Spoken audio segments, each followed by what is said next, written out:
Hello, everyone, and welcome to the All Four Downs podcast, the home of the CMG Sports Central.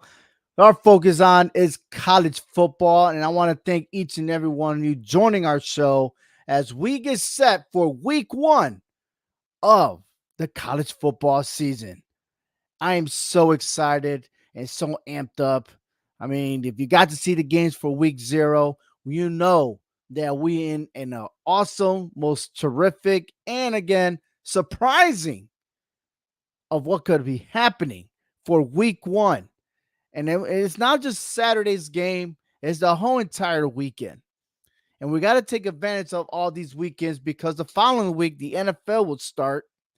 And then we'll be focused on certain games on Thursday and Friday, but all day Saturday football games. I mean, look, it's a lineup. It's going to be crazy, hectic, chaotic. I mean, there's so many adjectives to describe of what we could possibly see this season, especially where every game really counts, except for Florida State. And it's a list. We'll go over that, and I'm definitely that's going to be part of my final whistle. But I tell you what, every game counts because it's the conferences got to make claim as who is the best conference. And I know automatically you're going to say is the SEC and the Big Ten. I get it. They're the most powerful conferences right now. And the ACC, we don't know what's going on with them. And the Big 12 is trying to amp up to add more teams for the following season. And then, of course, there are other ones like the Midwest, Conference USA, so on and so forth. But every game counts. And if you paid attention to the rules and everything else, that the top four conference champions will have a bye week. There are a lot of conferences, but only four could be in the top four.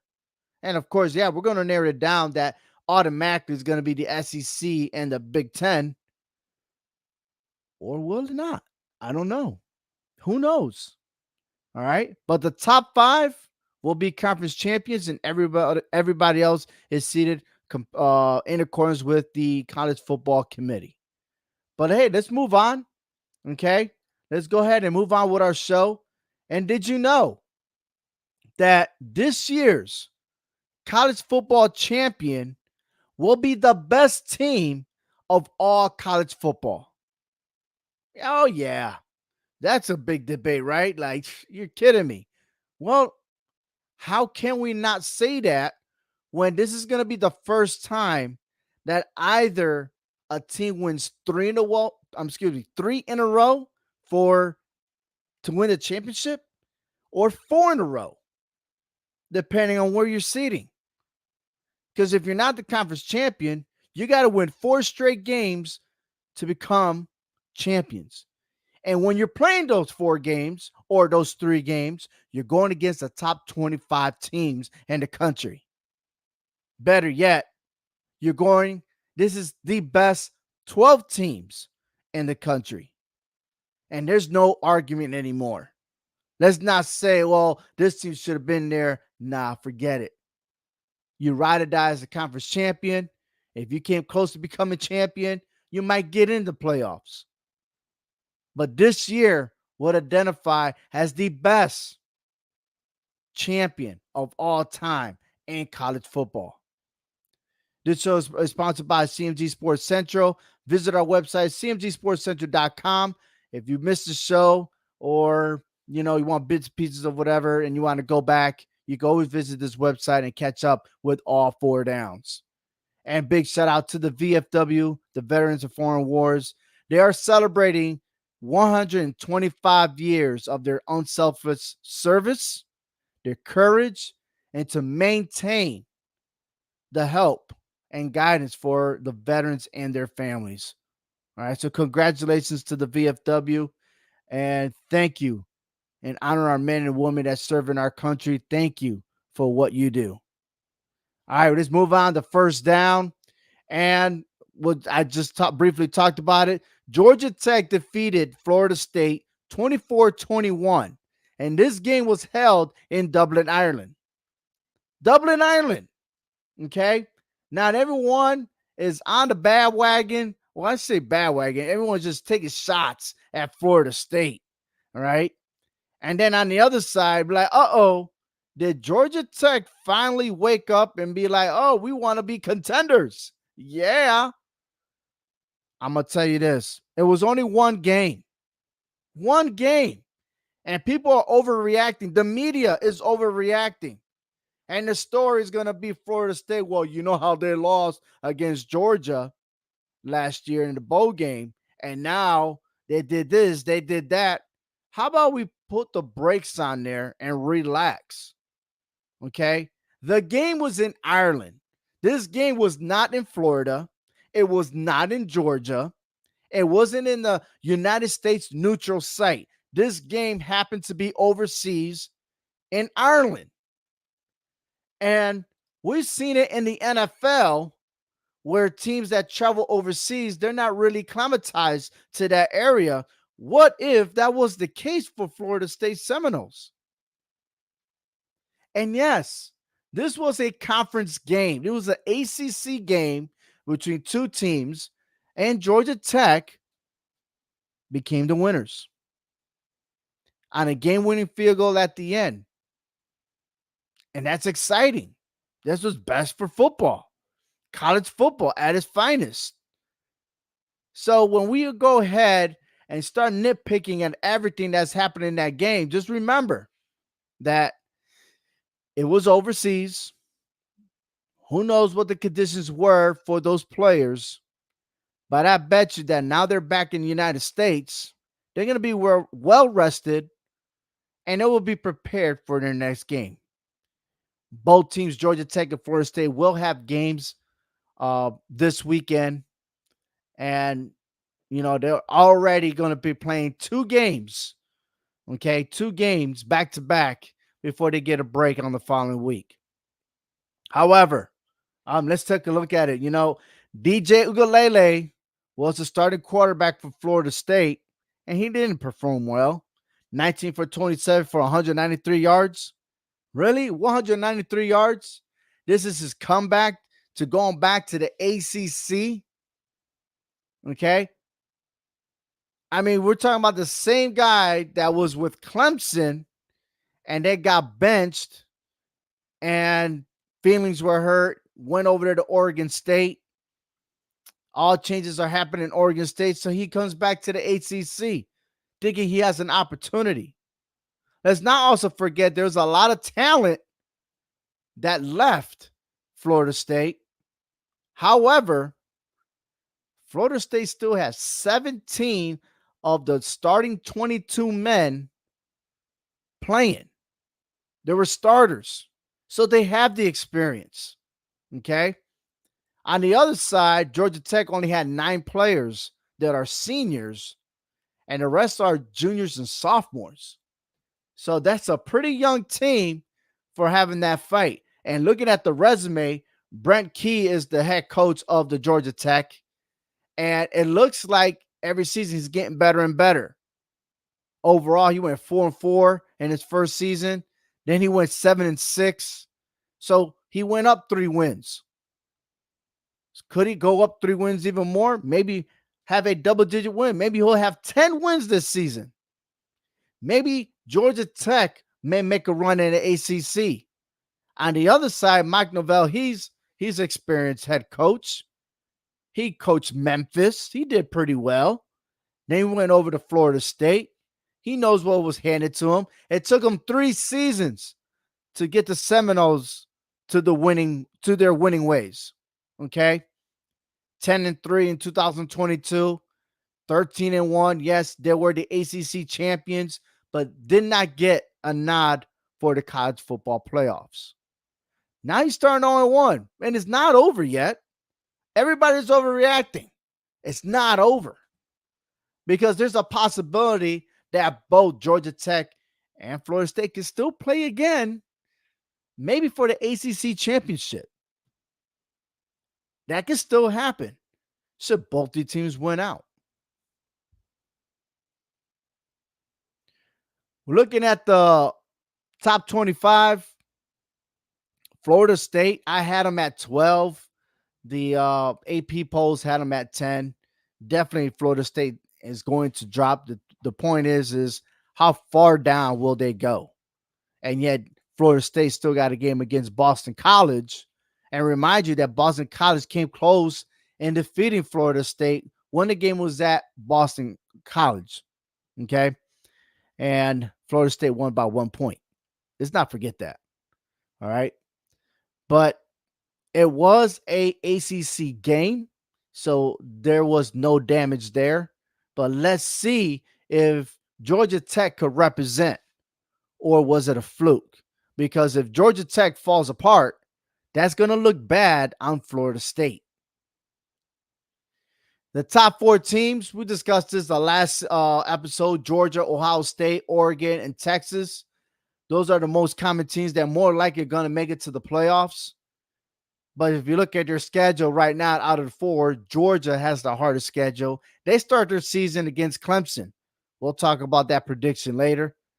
All right. And then they go on the road to Alabama, Ole Miss. They host Tennessee.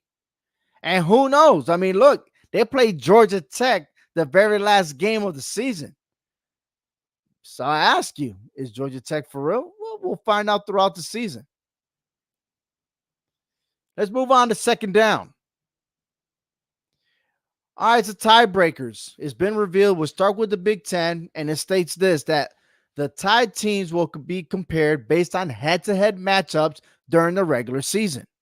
And, of course, they're going to start off with their own conference, and then they'll look at other stats, such as number 2. The tied teams will be compared based on record against all common conference opponents. The tied teams will be compared based on the record against common opponents with the best conference record and proceedings throughout the common conference opponents based on their order of finish within the conference standings. The tied teams will be compared based on the best cumulative conference winning percentage of all conference opponents. Now, there's a lot of metrics when it comes to the Big Ten, but I'm going to tell you that the more complicated things will be, they're going to force themselves to have a playoff within the conference. That's what happens when you have too many teams and not enough games to play one another. All these comparisons. What about this metrics? Is it going by the best, I don't know, how many top 25 opponents did you play? Like, everything's written in vague, and it's going to happen where we're not going to have a definite conference champion because someone's going to get ousted. And if you have 3 or 4 teams that finish undefeated and you got to pick the best 2 teams out of it, the Big Ten is very biased, because if Ohio State is among those tied teams, Ohio State is automatically going to the Big Ten conference. Automatically. And it's going to be either them or Michigan, but we know that both those teams got to play one another. So we already know that for the Big Ten Conference Championship, we're not having Ohio State and Michigan, but we will have them in the regular season. Is Oregon. USC, it's laughable because they never finished undefeated. But just keep that in mind, okay? How well would the Big Ten really be able to identify their top 2 teams for the conference championship? Let's move over to the SEC. Their tiebreaker is more simplified. Okay. Head-to-head competition. Check. Record versus all common conference opponents among the tied teams? Check. Record against the highest best placed common opponent and the conference standings and percentage throughout the standings among the tied teams. What does that mean? The highest opponent. Were they ranked? They're looking inside and out. Okay. Cumulative conference winning percentage of all conference opponents among the tied teams. So they're going to compare even the teams that they beaten, how well they were. Okay. Now, the formulas of the cap margins and stuff like that, it is what it is. I don't think we need to worry about that.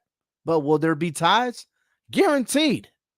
But at least it's more simplified in the SEC than the Big Ten. But it really doesn't matter because, again, we fought to get 12 best teams in the playoffs, but no one considered about the conferences themselves. Are we going to have a true conference champion? That's going to be a biggest debate. Will it happen this year? Just remember, that could be talkative, and a lot of medias, they're not talking about that right now. However, they will. You'll see. They will. Let's move on to third down because this is my picks. And to show you how skillful I am, I'm going to brag about this. All right. I'm not lying, and I'm going to zoom in all the way. This is on DraftKings. I had chosen Georgia Tech plus 10.5, being that the game was in Ireland. And there is history between Florida State and Georgia Tech when they play early in the season. It's never a blowout. 10.5 was too big of a margin for Florida State. That's why I picked Georgia Tech. Okay. Florida State could have won, but they just wasn't going to beat them over 10 points. But Georgia Tech surprised me and won. And hey, that was more money in my pocket. Nevada went ahead plus 27 against MSU. MSU won the game, but they couldn't blow them out. Crazy. And then Montana State and New Mexico went over 54.5 points. The final score was 35-31. Real talk. And again, I'm not making this up. It's all about doing your research. And yeah, it's a gamble. Absolutely. Am I going to finish undefeated? I'm hoping that I could this year. But I know it's a long shot because there's so many games that I'm going to predict. But which games are you going to choose? I tell you right now, I cannot pick anything from UConn. I can't. Because I live in this state and somehow it doesn't let me pick local teams for DraftKings or any other gambling websites.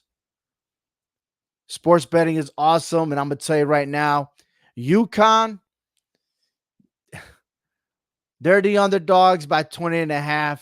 If you look at the history, look, the very first time UConn played outside of their comfort zone, they were getting blasted everywhere. Okay. But they were getting paid millions of dollars so that they could play against top teams. UConn went on the offseason and just did the transfer portal. They're getting guys in there. They got talent.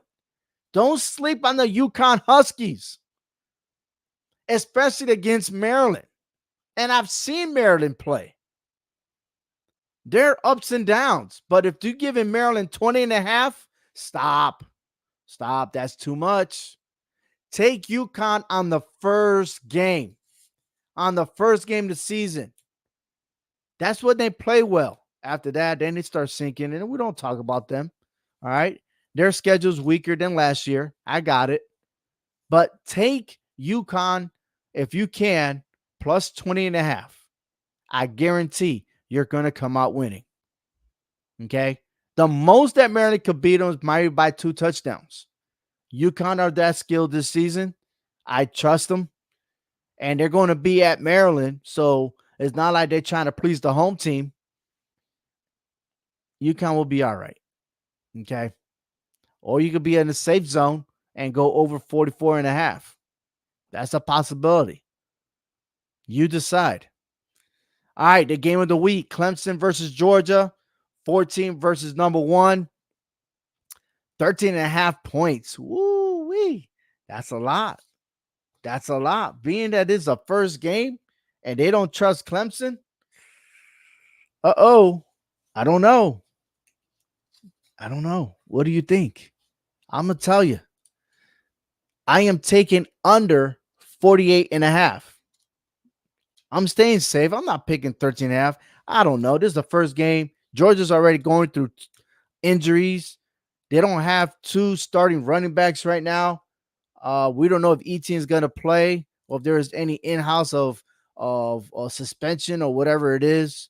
All right, the other running back did get hurt, so he is not playing. But you got Carson Beck as a quarterback. He's elite, and he is in a run for the Heisman. But you're playing against Clemson.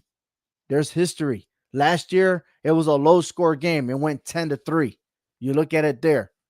The other scores, they were years ago. We're talking about most recent 10-3. Okay. And it was in a neutral site. It's a neutral site again. They're going to be in Atlanta and the Aflac kickoff. I'll take 48 and a half under. Still, Georgia's going to win this game. But you got to be careful with that 13 and a half. Okay. You got to be careful with that. Notre Dame versus Texas A&M. This is going to be a spectacular game. I like this. I really do. This is going to be in College Station. But I am going for the Texas A&M Aggies to beat Notre Dame. I really am. Call me crazy. That's okay. Oh, what are you talking about, man? Nah, sorry. Texas A&M being at home. They got a new head coach.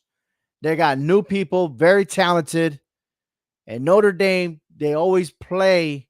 They're not that aggressive. Okay, not that aggressive. They are defensive minded, but College Station is going to be wild. They're going to have the 12th man. Those of you that don't know the Aggies and College Station, the 12th man is very valuable, very powerful. And Notre Dame is going to walk in there and be like, uh-oh, this is a different Texas A&M Aggies. Texas A&M wins by 3 or more, 4 or more, maybe a touchdown. I give them that, but it's going to be an awesome game to watch. Then we got Penn State versus West Virginia. There's a lot of history between these two teams. However, this is the most important game. Very important. Taking Penn State with -8 on it to defeat West Virginia. That's my pick. Week 1. They're going to run the ball. They're going to run them at them. The thing is, it's going to be slow in the first half. And then Penn State is going to wake up and they're going to make their run. Miami at Florida. Man, let me tell you. These two teams, they had it rough last year. You're talking about the last 5 games of the Hurricanes. They ended up beating Boston College 45-20. But then they ended up losing to Rutgers, Louisville, Florida State, and North Carolina State. But there were never blowouts. It's just they didn't know how to finish. And they have a new starting quarterback. All right, Van Dyke transferred out. Florida, on the other hand, man, they were ups and downs all season. They lost to Florida State. Yes, they did. They got manhandled. They came close with Mizzou. They got blown out by LSU, giving up over 50 points. I mean, it was nasty. But yet everyone's on that bandwagon on the Miami. But neither of these two teams really showed anything. There's no progress. There's no upgrade. I don't understand. Maybe that's why they gave them -2.5. I don't trust neither of those two teams, but the game is going to be in Gainesville. I'm going for the upset here. I'm taking +2.5. Florida wins this game.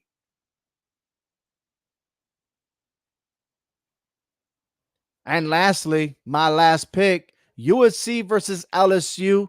LSU's favored by 4 points. I'm not even taking the points. I'm taking the over-under on this one. I'm going over 64 points. There's not going to be a great defense here. But if I was to pick a defense that's good, I'm taking LSU. LSU is a must win. And I'm going to tell you why. Since becoming national champions, they have not won a game opener. They haven't won a game opener. They lost 4 in a row game openers, 2 of them coming by Florida State. That last 2 seasons, LSU lost to Florida State. Somehow, some way, they got to win. And they got to win convincingly. Okay? We're talking about the SEC versus the Big Ten game right here. And that's why I tell you, this is very important game because who or which conference is better than who? So both these teams got to win, but it's going to be hard for USC. Yeah, they got a new starting quarterback. They don't got Caleb Williams anymore, but doesn't matter. When a game counts, would it matter? I'm just saying. LSU is a must win. They have the pressure and they're at home. They have the crowd. They got to play defense. I'm taking LSU -4 for the victory. Ah, I thought I had another game. Boston College versus Florida State. 15.5. Stop. Look, DJ Gulele? Really? Boston College may lose this game. But 15.5, I don't know, man. But this is what I do know. I'm taking less than 50. I'm going under less than 50. But let's see how well they are prepared for a Monday game, which is a little off once again for Florida State and Boston College. All right, it's not a traditional Saturday game, and the whole spotlight is going to be on them.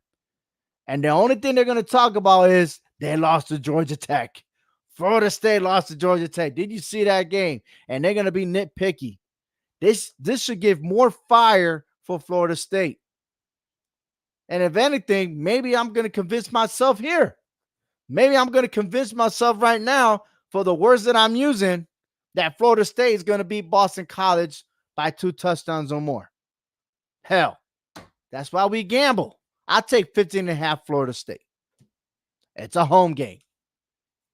They're going to come out firing. But I tell you what, should Florida State lose, bye-bye. It'd be old news. And then we're going to be looking at other teams. And that's not going to look good for ACC. None whatsoever. All right, going to 4th down. And again, I've already made my remarks on the Florida State, but this is my final whistle. Okay, DJ Gulele went from Clemson to Oregon State and now to Florida State. Was that the best decision that he made? It's kind of hard to say. It really is. Because we know the type of person he is. He did well, but he was carried in Oregon State because they ran the ball a lot more. He was protected. And that's okay. All right. That is okay. But he is no Travis. And that's the thing. He wasn't Jordan Travis. And I think that's what's missing. It really is. That's what's missing. Jordan Travis has proven himself that he was the elite quarterback for Florida State and that he managed everything his way. Everybody keyed into him. When he broke his leg, when he was taken out of the season, Florida State was never the same. And he is irreplaceable. Those are facts. Tell me if I lie. Tell me if I lie. Jordan Travis is now in the NFL. They can't get him no more. Okay. Got drafted round 5 to the New York Jets. Cool. I'm sure he's waiting for his chance. But that's another topic for another show on All Four Downs. But there's going to be a lot of questions to Florida State, and it's a must win against Boston College this weekend. If not, who knows what could happen. Maybe they won't see the college football playoffs, but it's still a long season. It's still a long season. They got to play 12 games, and hopefully they make it to the conference championship. And if they could win convincingly, maybe they will become the top 12. Who knows? But hey, it's only a prediction. Not a spoiler alert, not yet. But how is your team doing? College football, man, is at its finest. And I can't wait. I'm really excited because it's 12 teams. I can't wait to fill in my board. Here's my board right now. I can't wait to fill it in there. I'm excited.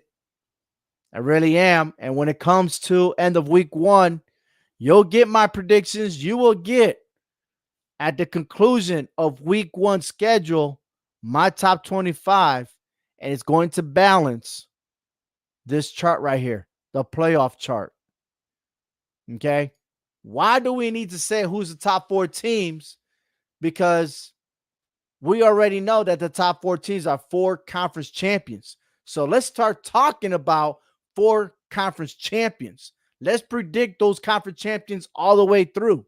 Let's stop pretending or stop saying, hey, guess what? Georgia and Alabama are the top 2. But they're not gonna have a bye week. Only one will, because they're both in the same conference. So let's stop talking about that. Let's stop going that direction. Okay, one more time. This is the bracket. And I know traditionally they got all the teams on one side, but that's how it looks. This one looks a lot better. Okay. Who will be the national champion this year?